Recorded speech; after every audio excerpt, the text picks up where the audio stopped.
Hello and welcome into another episode of Popcorn for Breakfast. We've got a packed final show of 2020 here for you today. We are going to wrap up season 2 of The Mandalorian by discussing that barn burner of a finale. We are going to review yet another Oscar contender in Ma Rainey's Black Bottom, and 'tis the season to discuss Christmas movies. So we are going to wrap up the show with our Schoolyard pick of Christmas movies. We got no time to waste. Let's do it.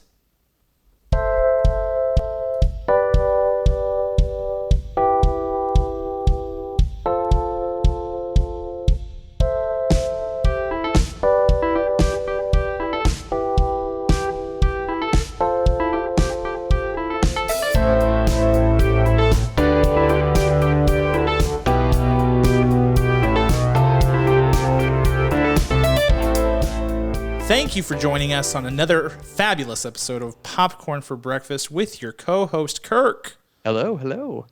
I am your other co-host, Cam, and this is our final show of 2020, Kirk. We made it.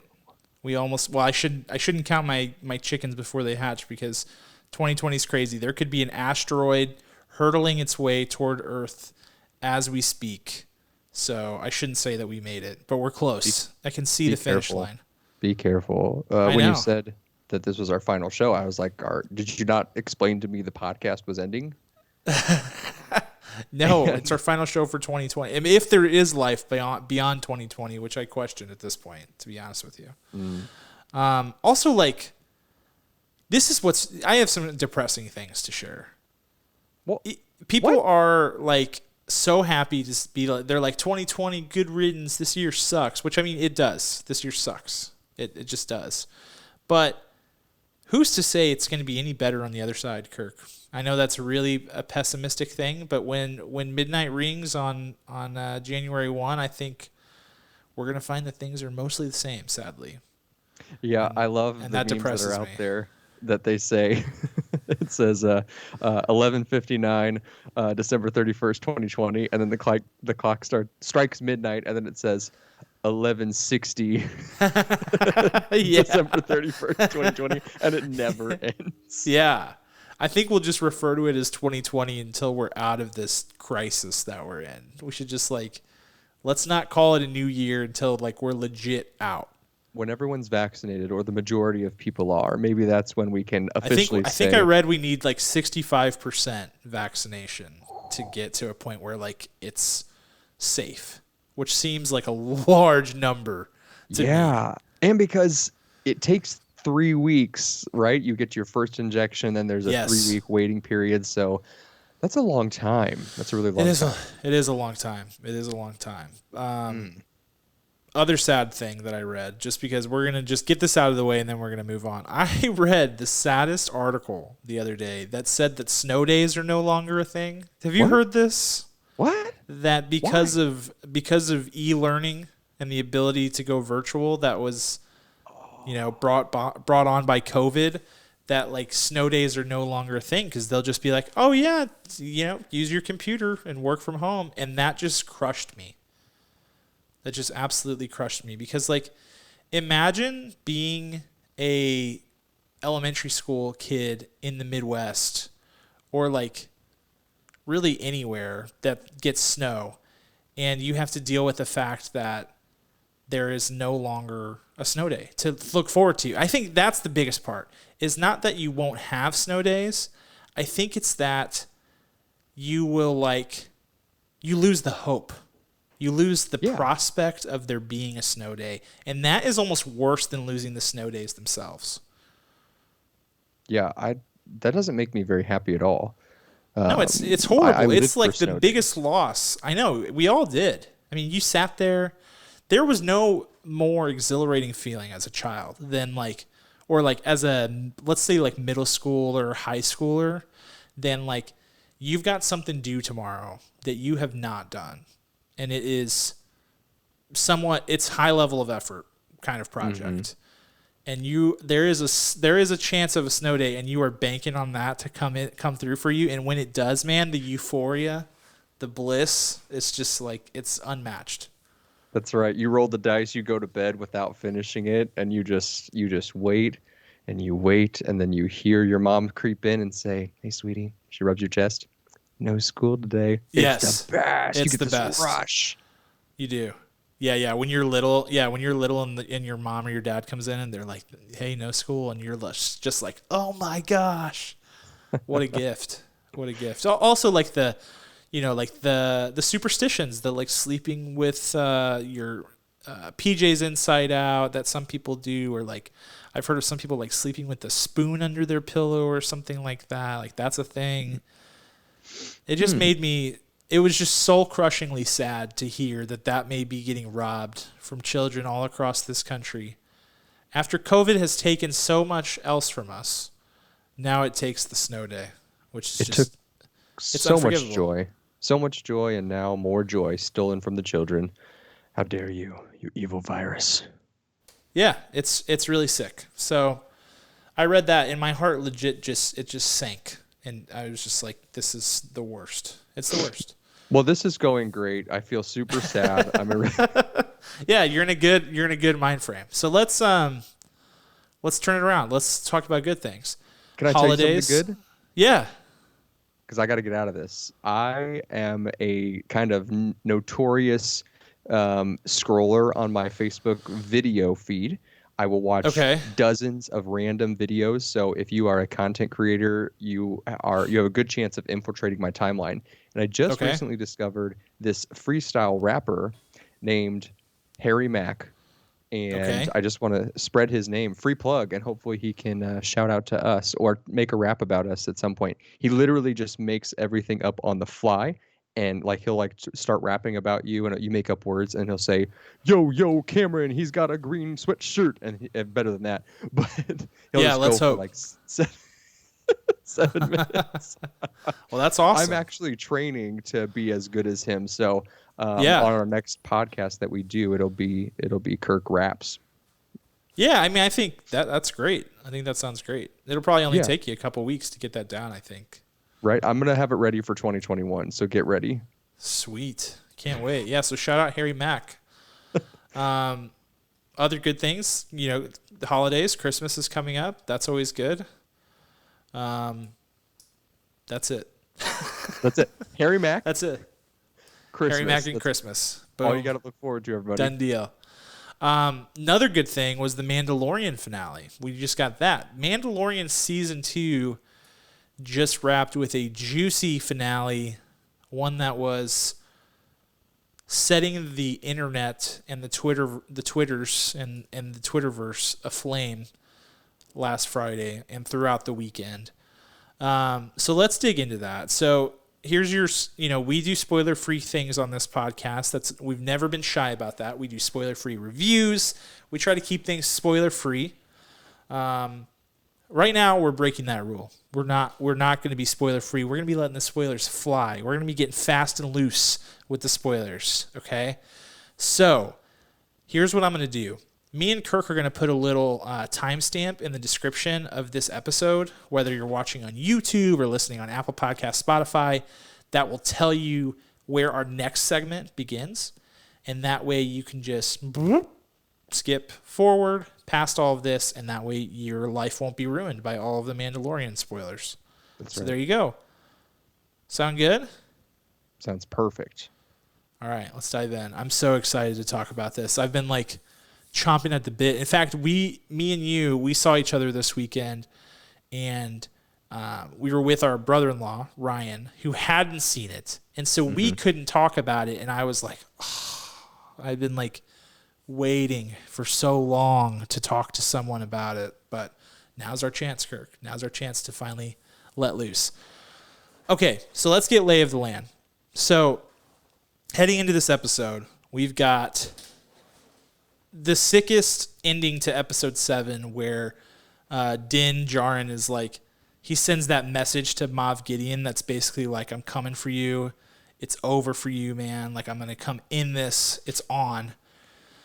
And then in this episode, that's basically what goes down. Like, he gets Bo-Katan and his whole like Mandalorian squad, and they go to this ship, and they're they're playing for keeps. They're like going to get Grogu out of there, the whole thing.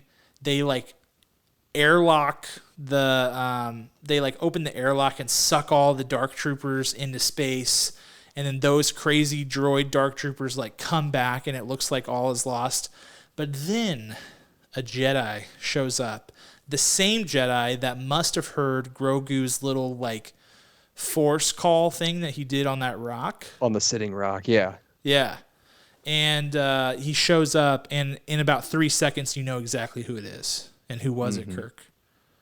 Oh, it was Luke Skywalker. It was Luke Skywalker. And Luke Skywalker does some awesome Luke Skywalkering. He like slays all the dark troopers and then comes in. And it's like actually Mark Hamill. Like CGI de-aged Mark Hamill. And he takes Grogu and they bounce. They're out of there. Wow. What an ending, Kirk. What an absolute barn burner of an ending there. The gravity of that choice is huge, because it's easy as you're watching as a fan to be like, oh, you know what should happen? They should totally throw Luke Skywalker into this. The toxic fandom has kind of ruined or tries to ruin the Skywalker franchise. There's so many people who are saying, we don't need the Skywalker franchise. Like, what are you talking about? That's where Star Wars began. Yeah, that's it doesn't exist without it. Yeah, that's why it's so easy to piece it back together, because it's so central to the entire Star Wars universe. So seeing him show up, robe on, green lightsaber fades up, it just chills up my spine. It was so perfect.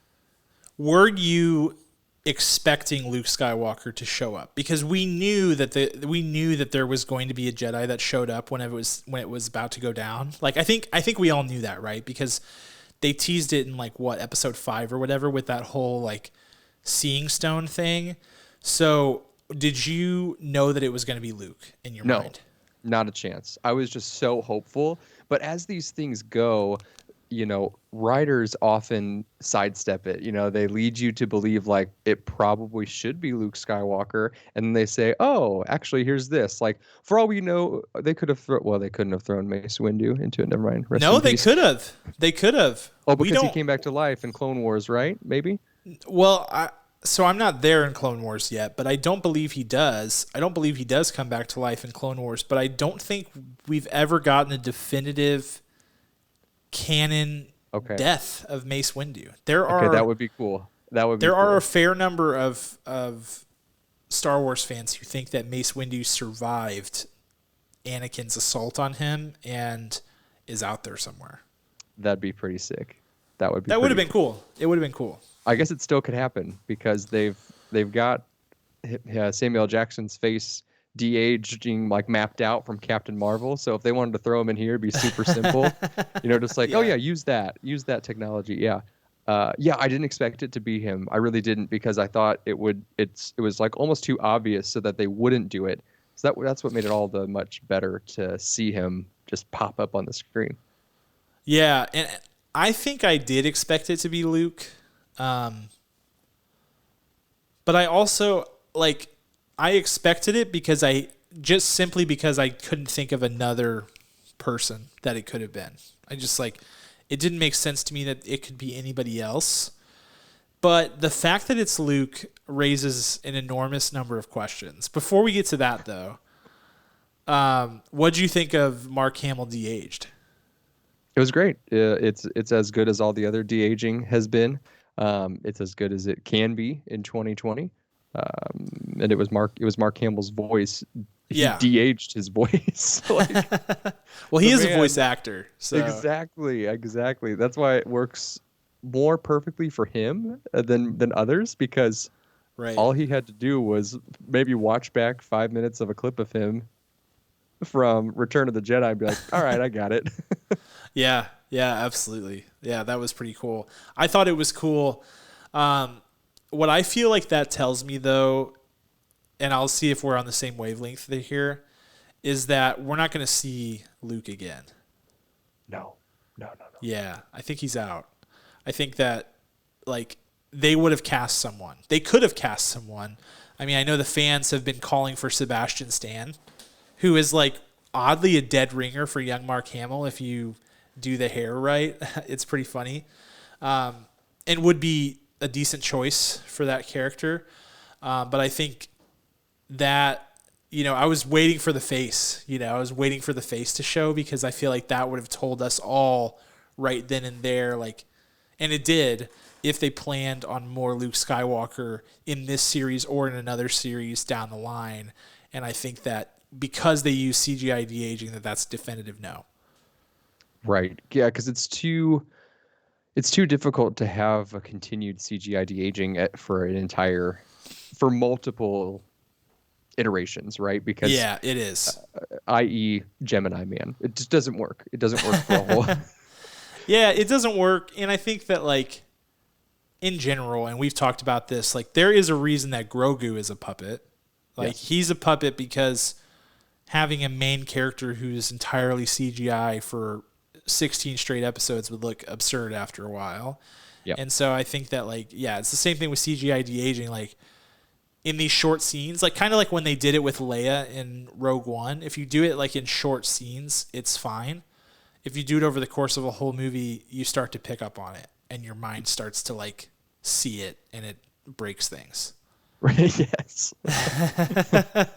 It breaks the effect at the very least, and it breaks your brain as well. So, where am I? Yeah, exactly. All right, so let's jump in on the implications and talk about sort of like, let's project into the future what's going on here. And Kirk's already grimacing. And I'll be honest with you, when this is a true story. So I have been watching The Mandalorian while I like bike in the morning, while I ride my little stationary bike.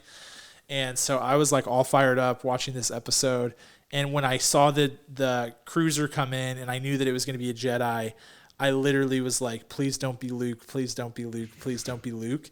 And then when I saw the green saber, I said out loud, I was by myself, I said, oh no, because I knew that what that means is that Luke takes Grogu and trains him, and presumably Grogu is the later massacred mercilessly by Kylo Ren, right? That is one implication. That's one option. One timeline. Yes. Yeah. What do you mean by that, Kirk? You're onto something here. What are you going for? Well, that's obviously one thing, because if you think about it, Luke is fresh out of Return of the Jedi here. At the time in the flashbacks in The Last Jedi, when we see the age of Luke Skywalker, he's much older than that. So there's a chance that Grogu could have been even a mentor or a Jedi trainer instead of a youngling at his Jedi Temple training class, So maybe he rolled out. Maybe he's rolling fat on some other planet. Who knows? He could have gotten away from Kylo's reign, But here's the problem with that, Kirk, and this is where things get messy to me. And it's messy all across the Mandalorian too. Like, Ahsoka Tano is another good example. Mm-hmm. There was this big First Order galaxy-ending event going on, where you've got like, Palpatine is like back, like reanimated and has his like crazy zombie army and all of that's going on. And all the while we just have Rey, we just have Rey and Poe and the, like the Resistance. And we never hear from Ahsoka Tano. We never hear from Grogu, who is like this very Force-sensitive being who's like still very young.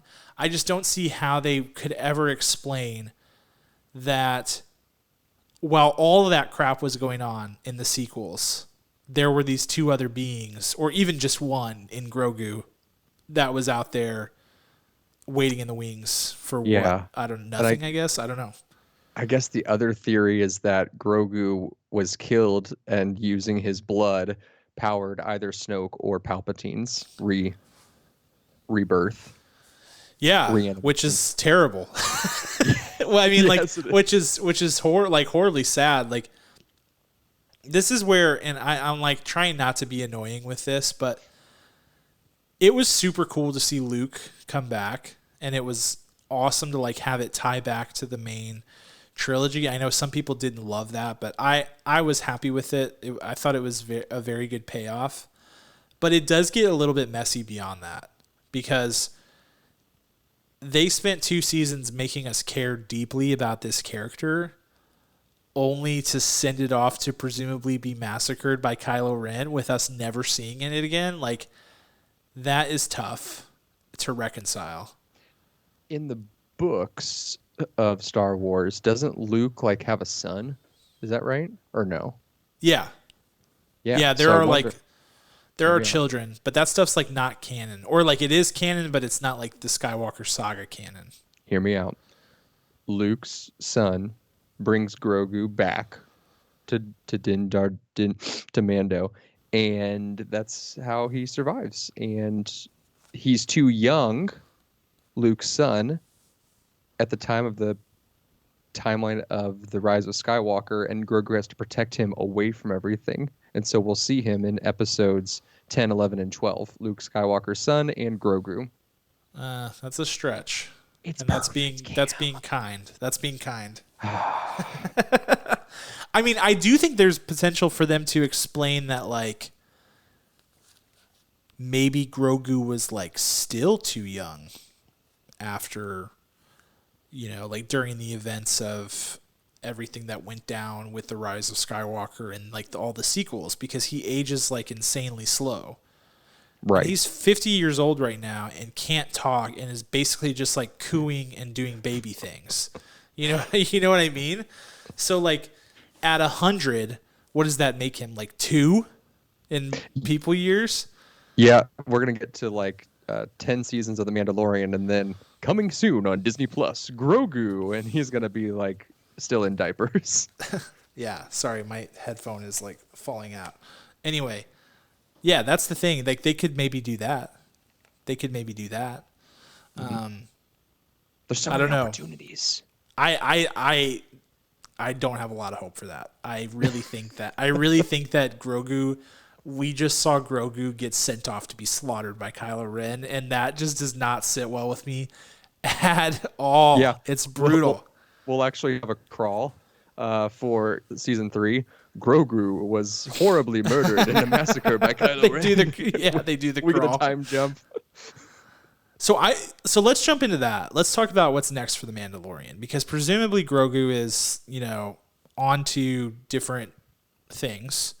This show has sort of wholly evolved around the Mandalorian, Din Djarin and Grogu the whole time, like the whole plot has. We know we're getting a season 3. Where does it go from here? What is next? And do you think the show has as much oomph without that pairing? Yeah, I can see if we're on the tail of him, getting messages from Grogu, maybe some holograms in the first couple episodes of season 3 from Luke telling him how it's going, writing from the camp, the Jedi camp that he'll soon be murdered at. I think that could give it a good boost to season 3. But man, I can't stand what's her name. What's her name? Cara Dune. Yeah, man, I don't like her. I don't like her. Yeah, I'm pretty lukewarm on that character. So like I don't have really much interest in what that character is going to do. I see her probably playing more of a role in like that Rangers of the New Republic series that they're coming out with. Sure. So just as long as they keep her over there, that's fine. And I'll still watch that show, but I need them to be separate. I don't want there to be like a love story between those two. I'd be much more interested in Ahsoka and Mando falling in love. Falling in love. Oh, Absolutely. that would be interesting. That would be interesting. You have some wild plot ideas for the Mandalorian universe. I'm just brainstorming. I think here's the thing is like, at least for me, when I'm watching The Mandalorian season 1 and 2, I'm thinking at some point they're going to have to get rid of this kid because it's not sustainable. At some point, it's going to have to end, and they need to probably do it sooner rather than later so that they can move on to whatever the show is going to be. But at the same time, when you actually think about that reality, you're like, well, what is this show without him? You know, like he is the yin to Din Djarin's yang. And maybe there's an argument for Din Djarin has sort of found himself now through that whole experience with Grogu. Like he took off his helmet at the end and was like crying and stuff like that, which is a very different thing than we've seen. Maybe there's a different vibe there that maybe will give that character a little bit more depth so he can carry a show by himself. Maybe this whole like him having the Darksaber and being like, because of that being the ruler of Mandalore, apparently, like that could be a potential plotline to explore. But it does give me a little bit of pause because the first 2 seasons of the show were so lovable because of everything that was going on there. And season 2 was much better than season 1, in my opinion. Yes. And so it makes me wonder. But we'll see, man. We'll see. We'll see in 2027 when The Mandalorian returns.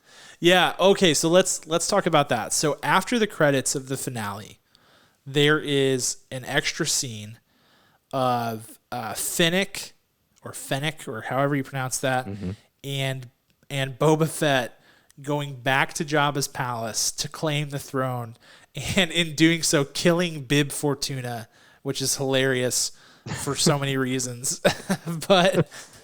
And there's just like this epic sequence of like they kill everybody in Jabba's palace, and then Boba Fett takes the throne with Fennec at his right hand, and it's like the Book of Boba Fett coming, which is awesome. That scene was awesome. I loved it, and we knew that show was coming, but it's coming December 2021, which is when we were originally told Mandalorian season 3 would be coming. And Jon Favreau actually went on Good Morning America this morning and basically said that Book of Boba Fett is a separate series. I know there were some like weird rumors on the internet that it was Mandalorian season 3 or something like that. Yeah. It is its own deal. And it's coming in December of next year, and then it will be closely followed by Mandalorian season 3, which I guess would make that almost certainly 2022 at some point. Yep. So that's how long we'll have to wait. So to your point about time jump, do you think we'll get a time jump? I kind of think we will. It'd be pretty cool if we did. It's a good way to reset the energy. Yeah, because then you're like, oh, we're here now. Yeah. Yeah, here are the things you can do. The whole like, the first episode is like, here are the things that have changed since the last time, basically like new lay of the land. You can do things a little cleaner that way. You don't have to get into like the messy details. I kind of dig that. Just through bits of exposition. You can even have like a 2-minute intro where you pick up at the exact same moment and then you kick to a black screen 5 years later. And then let's go. Yeah, that could work too. Yeah, it does get interesting though when now that I'm thinking through this sort of out loud, when you talk about time jumps, and we know that this is set between Return of the Jedi and The Force Awakens, and there's like approximately, I can't remember if it's like a 30-year gap or like somewhere between 20 and 40 years between there. So you're somewhat constrained in terms of time jumping by that before you start stomping on the sequel timeline, which I don't think they want to do. No. But we could, in this little window with all of these shows, one of them could drop when Rey was ripped from her parents, So that's an option. Potentially. It's pretty kind of cool. Yeah, speaking of that, and like speaking of the sequels, I was really surprised that toxic Star Wars fans were not on full display after this. Yeah. Weren't you? Yeah, they really were just either quiet or for it, which is totally unlike them. Yeah, they were mostly for it. Like, the same people that would usually be throwing a huge fit about stuff were like totally for it. And I know that they had to have come to the same realization that you and I did, that Grogu's like gonna go off and die at the hands of Kylo Ren. So I was just like very surprised that the reaction was overwhelmingly positive. In fact, after I watched it on Friday morning, I texted you and I was like, it's about to go down. Like, I really expected it to turn, but it just didn't, which was totally baffling to me. Maybe they hate Grogu so much that they were super excited about his future. No one hates Grogu except for Satan. Yes. Like it's just not humanly possible to hate that little precious puppet child. He's so cute. He's so precious. All right. That's The Mandalorian season 2. That's a wrap. That's going to be the last time we talk about The Mandalorian for a while, which is very sad. If you have thoughts on The Mandalorian, you're listening to us and you're like, oh, I thought about this, or I thought about that, or you guys didn't cover this, let us know. You can DM us through social media. You can engage with us on social, like right on our Facebook wall. Is that still a thing? You can like message us on Facebook. The wall. I don't know. Is the wall still a thing? Wall. You can just post at somebody, you know. Just send us a telegram and we will find it. Yeah, carrier pigeon. We're available and we want to talk about it because this is all we do. But that's The Mandalorian. All right, let's shift gears. So know what's popping this week because there really just is not a ton of news. But I do want to go off script here for a second just to say the one unfortunate news story that did break today is that John Mulaney checked himself into rehab. And so I just want to say, like, John Mulaney is an awesome creator, one of the funniest, most inventive people that we have.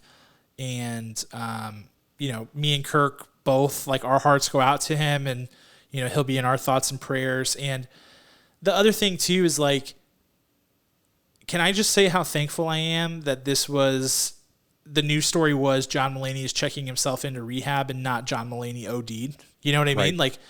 Like addiction is super scary and it's a disease and it's one that needs to be destigmatized because it's just like anything else. It's a vice and it's something that has a hold on people. And sure, it starts because someone makes a bad choice, but there's a lot of that is just completely outside of your control. So I will say good on John Mulaney and his support system for doing the right thing and getting him into rehab. And, you know, I have the utmost faith that he's going to crush it and be back better than ever. You know, like if you listen to his stand-up, you know that he's someone who has struggled with sobriety, started drinking at a really young age, got mixed up with drugs at a really young age, and has dealt with it before. And so, you know, my heart just breaks for him that this is, you know, back and a part of his life. But just, you know, I know you and I were talking, we're both just so thankful that he is in a situation where he's getting help. So right. And you have to think that it's just another, not victim, but another consequence of this pandemic with John Mulaney. Certainly. Idle hands and idle minds. You know, I'm sure he's out there trying to create. He recently signed on to be a writer at Seth Meyers' talk show, you know, and it's so difficult for so many people out there that are struggling with all sorts of different addictions of being cooped up inside, not being able to see their friends and family. You don't have your support system. Yeah. It was just so great to see just the love poured out for him. Yes, that everyone was just excited that he was going to, you know, hopefully going to be okay. That exactly the news story could have been absolutely tragic in a year of tragedy. So very excited for him that he is getting the help he needs. I mean, I quote him on the daily from all of his specials. Cam and I saw him live. Oh, yep. And it was the funniest comedy show I've ever been to in my life. Hands down. Yes, and I can't wait for more. He'll bounce back, and it's gonna be really exciting. Yeah, I will say that's a good point. Like, if this story comes out 10 years ago, he's getting slammed, and so I feel like that's good that like we've come to that point as a society. Like we've been working for so long to like destigmatize mental illness, destigmatize addiction, and today like actually felt like a step forward there. Like there was everything that I saw on Twitter and on Facebook was like an outpouring of support and like, you got this, like, let's go. Which was good to see. So, we wish him the best. And if you're the praying type or whatever, just keep John Mulaney and his family in your prayers throughout the holiday season. So, all right, let's shift gears. Let's review. I mean, we had an Oscar contender, what I've been calling an Oscar contender, in Mank last week. I think that's safe to say, don't you, Kirk? Easily, it'll be up there. Yeah, and we've got another one this week. So we're right in the middle of awards season. We're starting to get into it. So the movie we're reviewing this week is called Ma Rainey's Black Bottom. It is an adaptation of an August Wilson play, and it released on Netflix, and it's available on Netflix for you to watch at your leisure. So if you want to pause this episode and watch this 94-minute movie and then jump back in, I think that's a good choice. And Kirk will give a synopsis real quick, and then we'll go into our spoiler-free review. Here we go. Loosely based on the real-life blues singer Ma Rainey, August Wilson's Ma Rainey's Black Bottom explores the vivid snapshot of the 1920s and 30s following a small band of hopeful artists set against the backdrop of racism, classism, and more. Find out on Netflix's Ma Rainey's Black Bottom, now streaming. You're like Johnny Gilbert on The Price is Right with that, man. That's what it reminds me of. Like, the movie could be Schindler's List, and you would be out here, or like Sophie's Choice, and you would be like, all that and more. I want to do a string of synopses that have that. It's so great. It gets me every time. It's so funny. Yeah, it's funny. Before we dive into this, like, first of all, I try to read very little about movies before I go into it because there's so much freaking information. That's why I say I try, because I a lot of times get bombarded with like reviews and crap on Twitter just like while I'm innocently scrolling. But I actually did a good job of staying away from everything on this one, and I had no idea that it was an adaptation of an August Wilson play, which for those of you who did not see the 2016 movie Fences that starred Denzel Washington and Viola Davis and was also directed by Denzel Washington, this is by that same playwright. August Wilson wrote Fences and wrote Ma Rainey's Black Bottom. And apparently, I did not know this until today, that Denzel Washington is going to produce all 10 of August Wilson's Pittsburgh Cycle plays, which were like hugely successful, Tony Award winning, like Pulitzer Prize type plays that came out in the 1980s. And he's going to release all of them over the course of time. So this is 2 of 10. 2 of 10. Right. That we have so many more to go. Like, it's insane that these. I'm excited. And so Fences was so great. Obviously, this one you'll hear our thoughts, but let's keep going. I wish there were 30 of them. Like, they're so good. Yeah, for sure.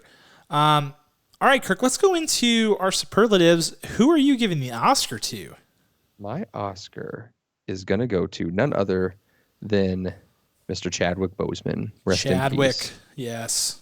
I mean, so I loosely knew what this play / hybrid musical was about, just from always being grown up in the theater world. And so I had an idea of what it was going to be. So when I saw his picture on the poster, I was just thrilled because I kind of knew glimpses of what this character was, and it was just perfect. It really was. Mm-hmm. When you see him on screen, especially in this this world that Denzel is creating through these play cycles, you know that they were plays first, but they're their own universe. They're their own style. It doesn't look like you're watching it on a stage, but you can feel the flair and the flavor that they're throwing down. It's so cool. And Chadwick Boseman knew exactly what he needed to do to be in there. What's really cool is that Chadwick Boseman was one of 9 people that Denzel gave full ride scholarships to acting careers. That is super cool that he got to see someone that he encouraged and funded come and become this major influence in so many people's lives and be so successful and be, on top of all of that, such a good actor. When he is just on screen, it is you just are infected with whatever he's feeling at that moment. If there was a camera on me, I'm sure my eyes would be just like going crazy, like, oh yes. And I just would love to have a camera on me, like through a second watch through, to see what that happens like. So Chadwick Boseman all the way. Yeah, it's a good pick, and it's my pick as well. I went with Chadwick Boseman. I mean, you said it really well. It truly is just a really electric performance from Chadwick. It was a different performance for him, different than some of the roles that he's been cast in before. He was like this hyper ambitious, just like big mouth, guy who is wanting to take over the world and is just hyper talented and just like has so much at his fingertips, but he can't control it. And he embodied that so well. And just from a pure acting perspective, his use of the staging, whether it was like choreographed, I mean, I'm sure it was choreographed to an extent, but his use of, the way he paced around, the way he, used objects, like his prized yellow shoes to tell the story, used the lockers that were in the rehearsal room. Just all of that was so spot on. And he gives about like a 5+, it may have even been closer to 10-minute monologue in this movie that is just breathtaking. I don't think I blinked throughout the entire thing. It was incredible. And he's using all of the objects around him. He's playing off of his fellow actors who are saying nothing but are giving him visual cues. It's truly remarkable, and a performance that it's so appropriate that this was his last performance, because it really is just does embody who Chadwick was as an actor and as an artist, and how much of a virtuoso and an absolute star he was. I think it's based on what I've seen, I think he's in line to potentially win an Oscar for this role. He may even be the favorite based on what I've seen so far. Now, granted, there are more movies to come, but it is that good of a performance. And in a movie where he stars alongside Viola Davis, for him to steal the show is quite a feat. So it has to go to Chadwick Boseman for sure. Indeed. Who plays Levy? Indeed. Levy Green is the name of the character, by the way. That's right. Next up, we got Scene Stealer. And of course, this goes to Miss Academy Award winner Viola Davis. Yep. For me. So Ma Rainey is a real blues singer from the 1920s and 30s, and this story is based very fictitiously off of that. Basically, they're going off of the vibes and the kind of the trailblazing that she did. And let me tell you, Ma Rainey was kind of a scary woman. And Viola Davis is a very powerful woman. And I always thought that Viola Davis has been a very beautiful woman. And when the makeup team, the way they put things on Viola Davis and the way Viola Davis changed her entire gait of how she walked and her physicality, she controlled everything. Just like her character, she controls everything when she's on screen as Miss Ma Rainey. I couldn't look away. Because out of fear that she might reach through the screen and attack me, because she was so intimidating. And at the same time, you understood like where this like deep, dark pain was coming from at times. And you're like, oh, tell me more. Like, can we have like a sequel or a prequel where we go back to Ma Rainey's like upbringing? Like, that'd be cool. I don't know. Maybe it's in one of the other 8 plays from August Wilson. Maybe we'll get to explore that. Who knows? But I loved it. She wins.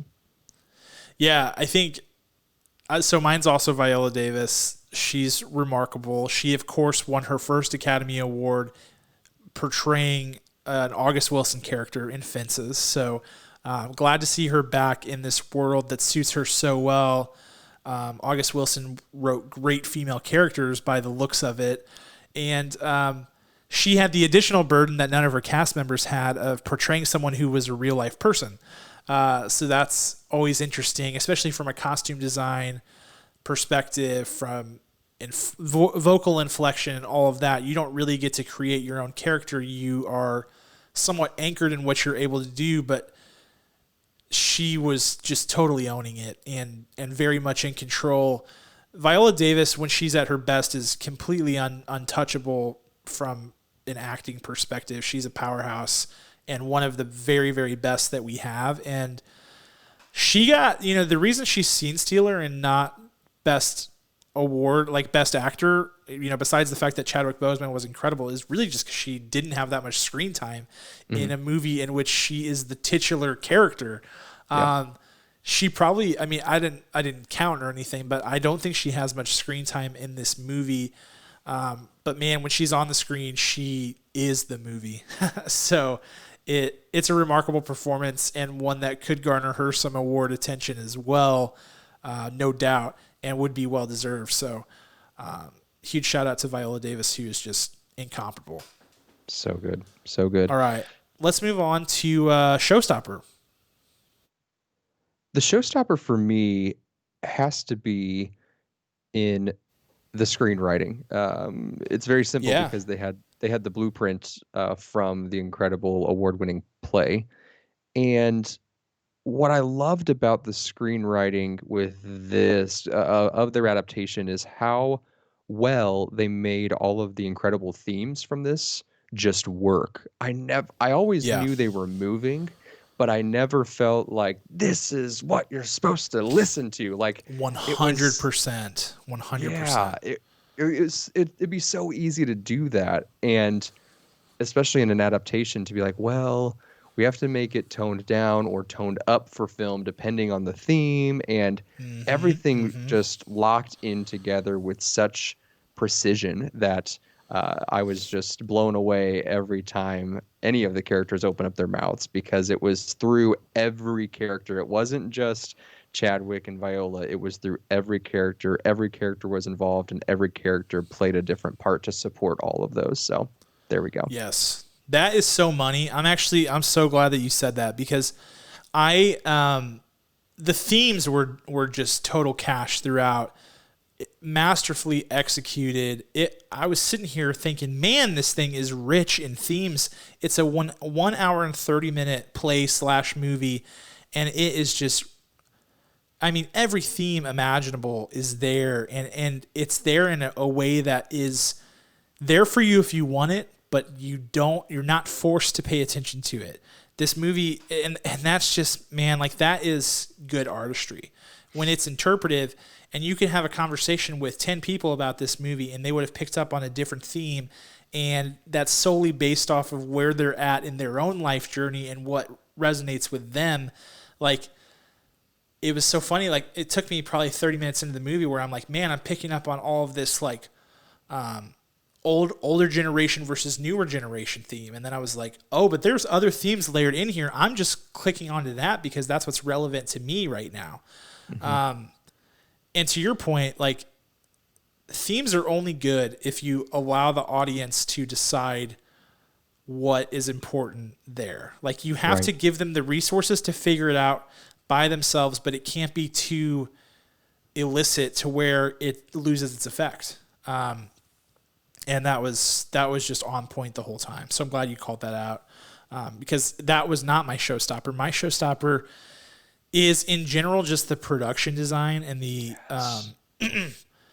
it's an interesting thing for a number of reasons. One thing is you are adapting a play into a film, which, if you're adapting a book into a film, you don't have that much of a burden to show why you made that choice, because the reason you're doing it is to bring something to life. When you're adapting a play to a film, though, you have to have a reason for why that thing needs to be moved off of the stage and into film, which are two similar mediums, though not the same. And they made up for that by having an impeccable production design, by using staging and camera angles and set pieces that are not possible in a staged theater environment to enhance the storytelling.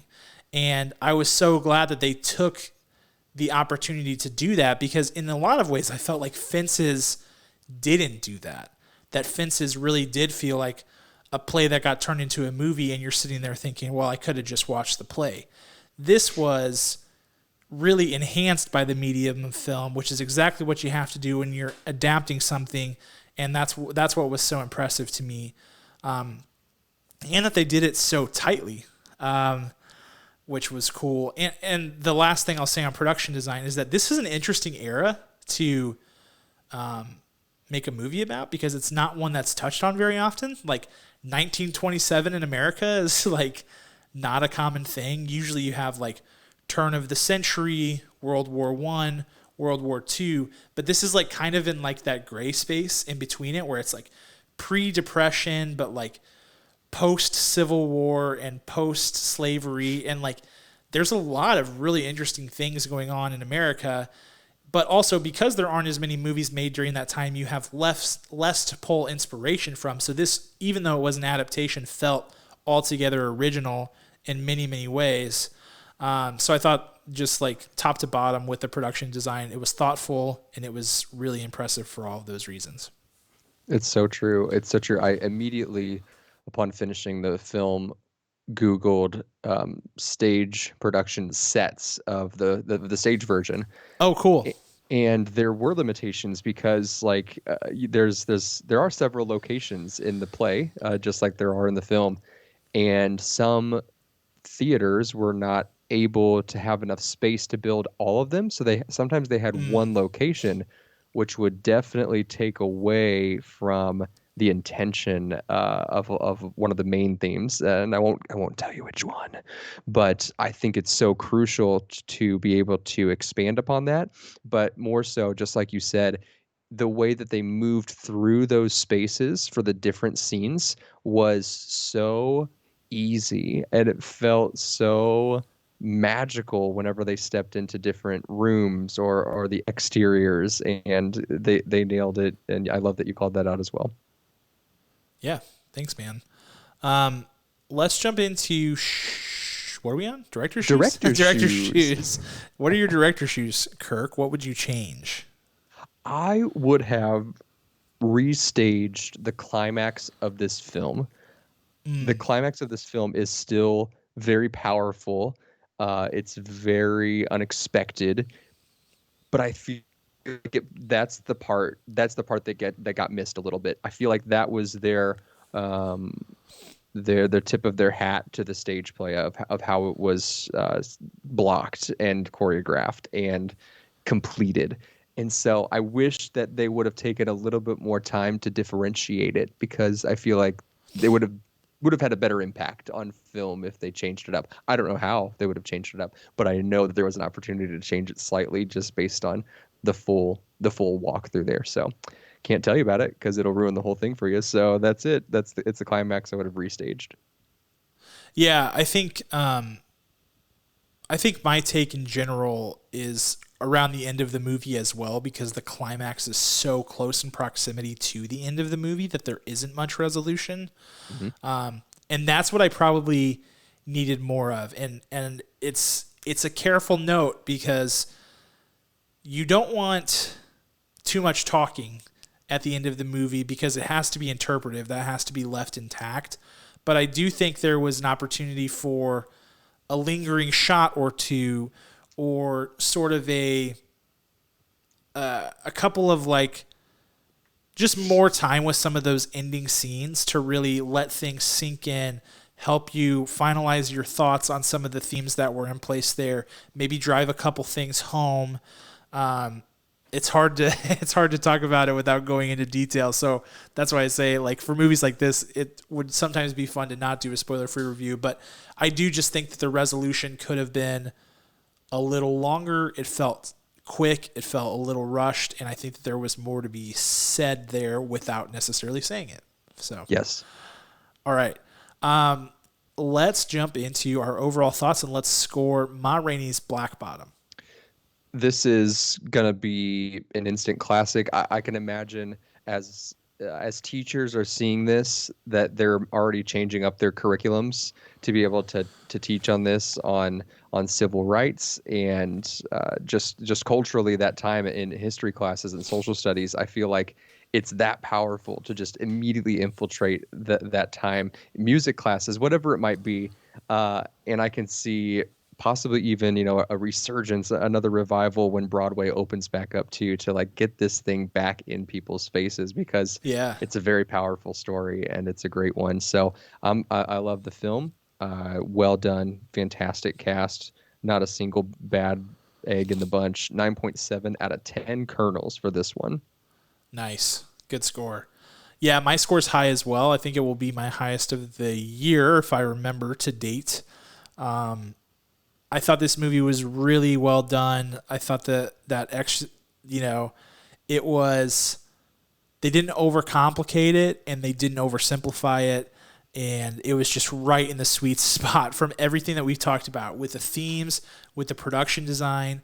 They were very, very intentional and very thoughtful. And that's just something that you have to respect, especially taking care with an adaptation, which is something so few people do these days.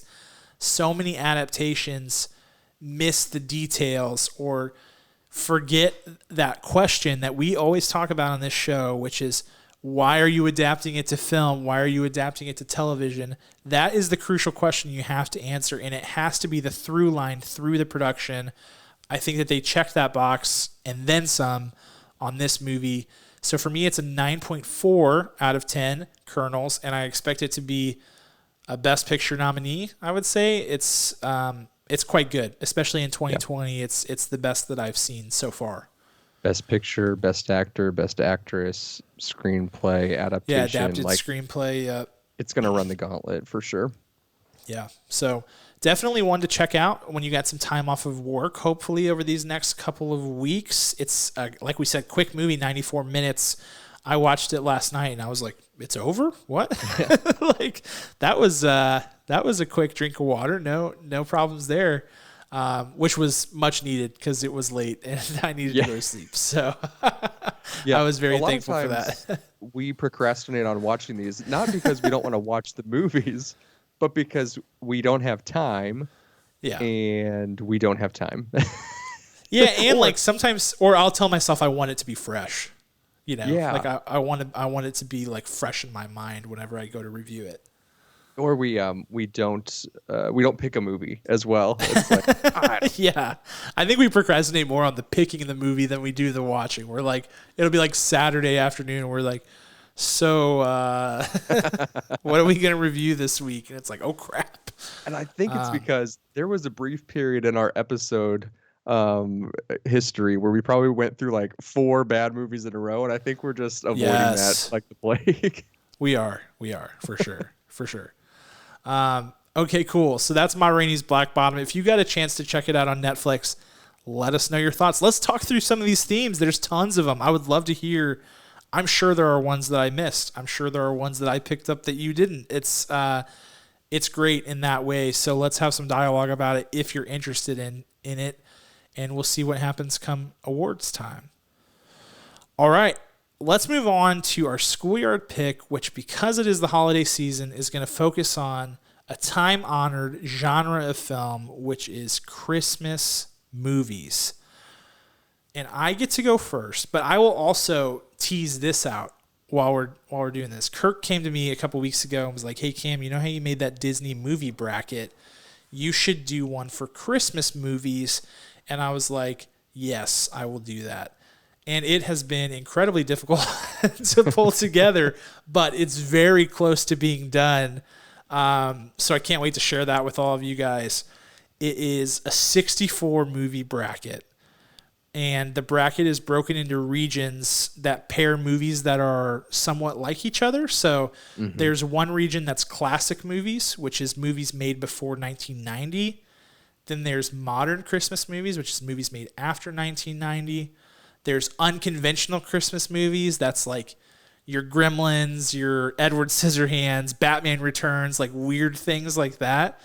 And then there's animated Christmas movies. So that's what will be competing against each other. I can't wait for you guys to see it. It'll be a lot of fun. And I just want to stress that this burden that I put on Cameron has aged him 30 years. At least. Because I knew there were a lot of Christmas movies, but holy cow, I was talking with him the other day at the dinner table, and he was saying like, no, you have no idea, Kirk. There are thousands to categorize. And it's been quite a treat. So when you watch this on the streaming YouTubes, he's less than 30, ladies and gentlemen. He's not 65 years old. I know, which will be hard to believe for some people.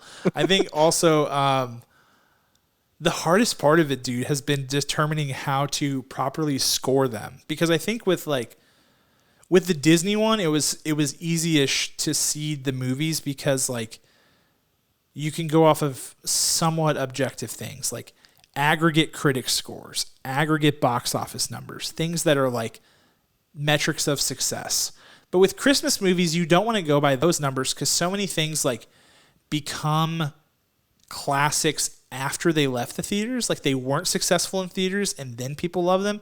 And some of them are just objectively bad movies that people love a lot. And, you know, that's what's tricky about the genre. So I was like, man, how do I score this? How do I seed them in a way that's truly indicative of the category? So that was a challenge, but I think I've got it figured out. So we'll find out on Wednesday when I post that yes. on our Facebook, Twitter, and Instagram pages. So that'll be fun. All right.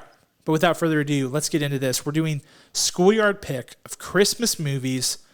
I have the first pick, and this is an absolute no-brainer. It's A Wonderful Life. This might be a top 5 favorite movie of mine ever, and that's just regardless of it being a Christmas film. Like, that doesn't even factor in. I love this movie. I love Jimmy Stewart. I love Donna Reed. It's just an impeccably amazing Christmas movie, and the messaging, the acting, it's timeless. I love it so much. It's just great. Yeah, there's I knew you were going to pick that one because you'd be a fool not to. And Truly. There are so many wonderful facts about It's a Wonderful Life. Excuse me. I see what you did there. Yes. It's incredible. Like I still find out new incredibly cool things about this. Like Jimmy Stewart was in the war before this and was suffering from like massive PTSD, and so that when he was filming these scenes specifically on the bridge, he was basically like working through some therapy in the scope of the lens of what this man George Bailey was going through. So like you're seeing some real sense memory, all of the super actory things, and there's so many other cool factors about this movie. I don't know, maybe we should do a Christmas special where we just talk about It's a Wonderful Life. I don't know. We could do it. Not this year, but with all of our free time, you know. Yeah, too late in the game this year, but maybe next year, Kirk. Maybe next year. I got it. Christmas in July, we'll do it. You know. Oh, I like that. That's got potential, Kirk. That's got legs. Oh, good. We'll see what happens. What's your number one pick? Excellent choice. It's not fair. I've got to pick.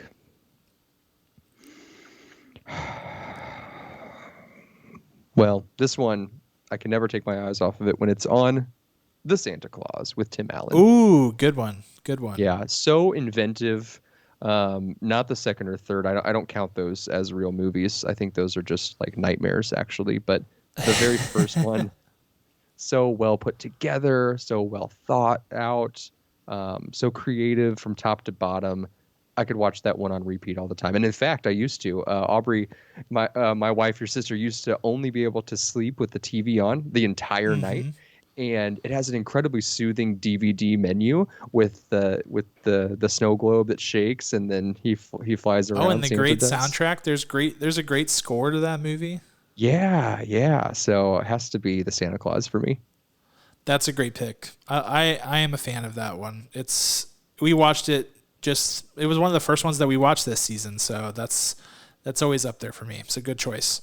Yeah. I am going to go with The Muppets Christmas Carol as my second pick, dude. I freaking love The Muppet Christmas Carol. It is such a hilarious thing because they like sort of intentionally, unintentionally made the best Christmas Carol adaptation with Muppets, which is hilarious.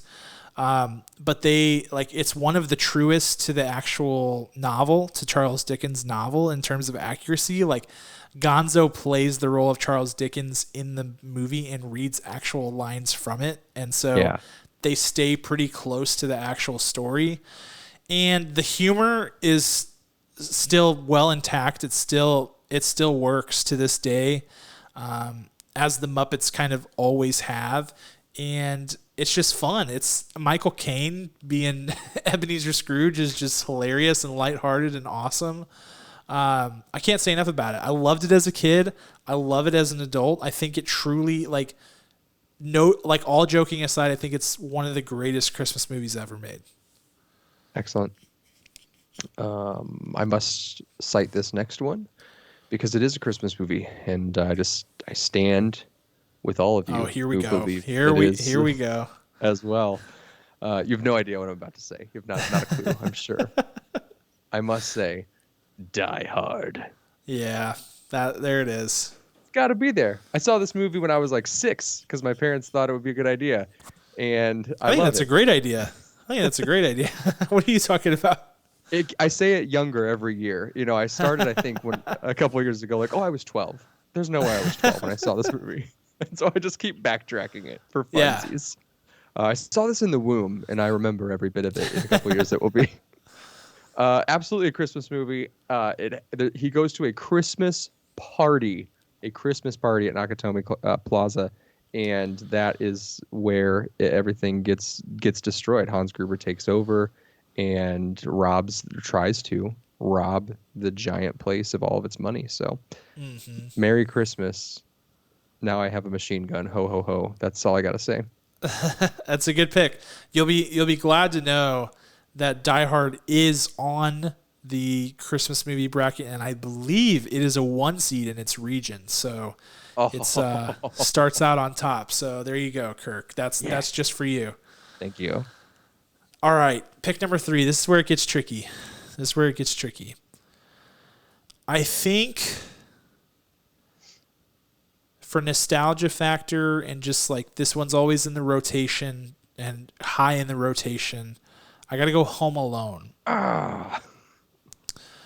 I love this movie. I love the John Williams score that's in this movie. I think it really elevates it to great heights.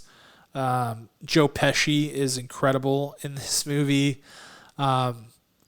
It's definitely there's plot holes galore in this thing, so you can't think about it too hard because it starts to fall apart. But in terms of just hijinks and Christmas fun and just creativeness, I think it's a pretty creative movie in general in terms of a holiday movie. So, I really like it. It's a classic. It's one that you have to watch. I think everybody watches it every year.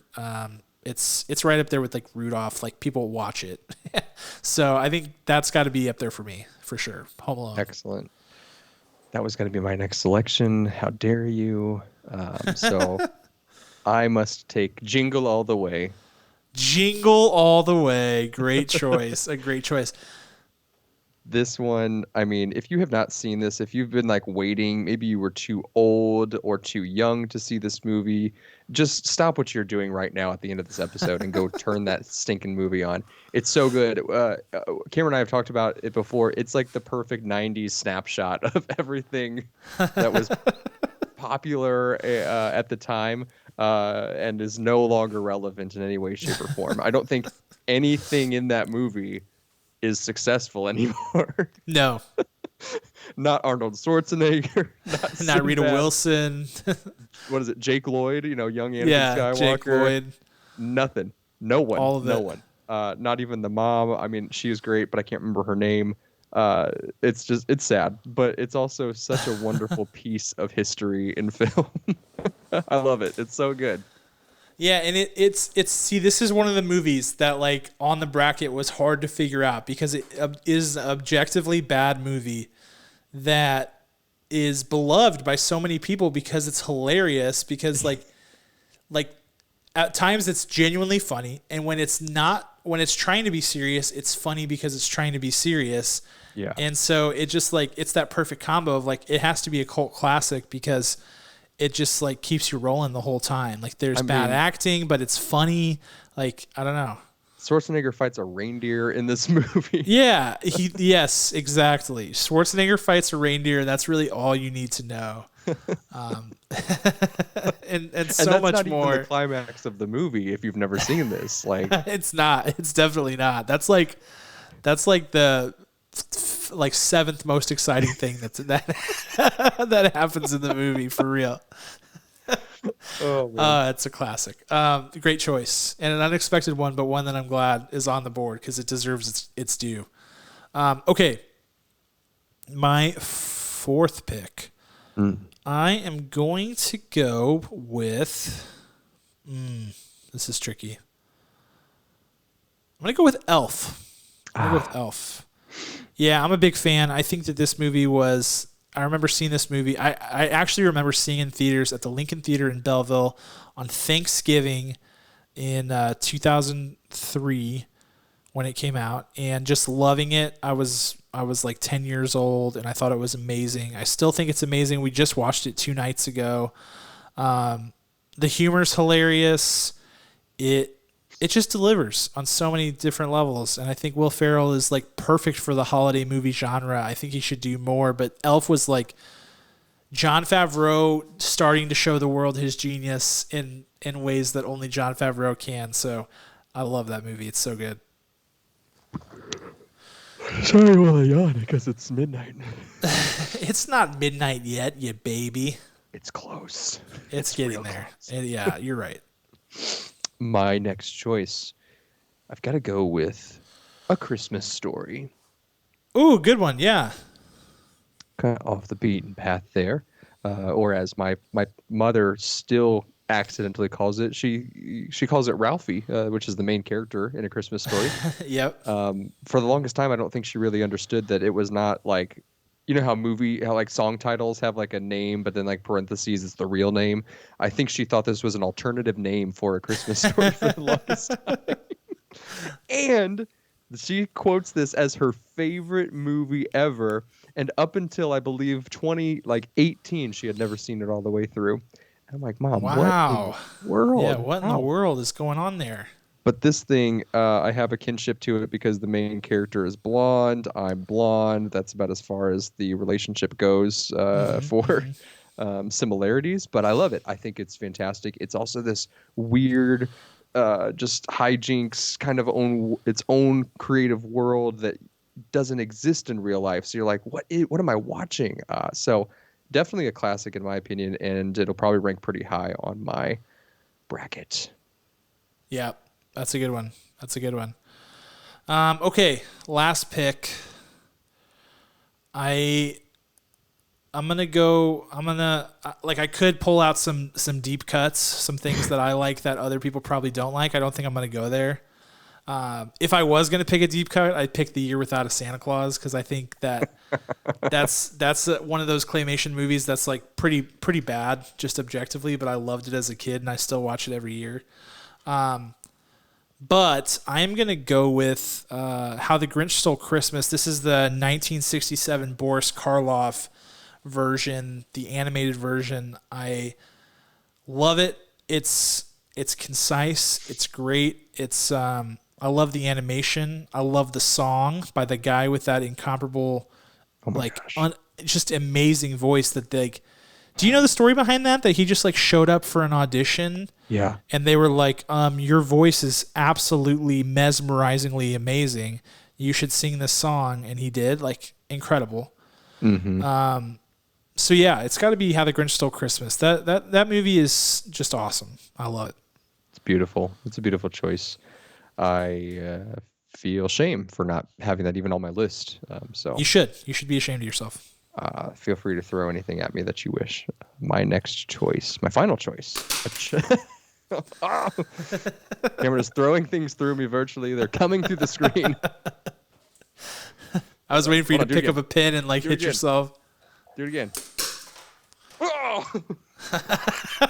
There you go. That's our bit. That was pretty good. First try. My final pick, A Charlie Brown Christmas. Yeah, that's a good one. That was a contender. For sure. It's just, if you haven't watched this, Are You Even Alive? Charles Schultz created this masterpiece of just, you want to talk themes. Ma Rainey has themes, but it's got nothing on Charlie Brown Christmas. I'm just kidding. So true. They both have good themes. Please don't send me a hate email, please. Great. I just love Charlie Brown. A kinship to him. Just people don't understand him, and he's just trying to be the best kid he can be. And he loves that little broken tree with all of his heart. And then his friends are like, you know what, Charlie Brown, you're the man. Your heart's in the right spot. And they fixed it up. Spoiler alert, this is the whole story of Charlie Brown Christmas. I don't think you have to spoiler alert Charlie Brown Christmas. I don't know. What if someone was like, how dare you? How dare you, sir? I've been waiting 40 years. This was going to be the year that I watched it, and you blew it. And now I have no need to watch it. My life is over. That would be awesome. Yeah, and Charlie Brown finally gets his due in this one. I say finally, I think it was the first one that came out, but he gets his due. You know, in the Halloween one, he just gets crapped on. People like grown adults are giving this kid rocks in his trick or treat bag, which is just like petty to the max. His parents must be so hated. Then you got Thanksgiving where Peppermint Patty just comes in, blows the whole thing up, being a total jerk. She never even really apologizes for the whole thing. And then he makes them all he lets them all go to his grandparents' house after that horrible, all of them inviting themselves over. Just a disaster. So he really deserved this. People are mean to him for no reason. And he deserved his due. They needed to come around for Charlie here. So it's a good story. Sorry, rant over on on Charlie Brown.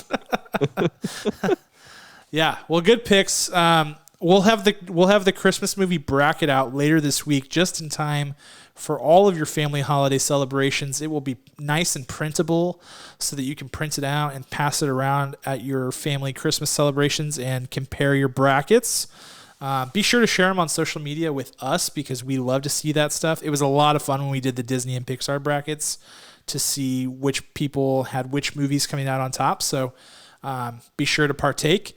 And that's all we got for you guys. On behalf of me and Kirk, I will say that we wish you all an amazing holiday season, a Merry Christmas, a Happy New Year, and we will see you guys on the other side.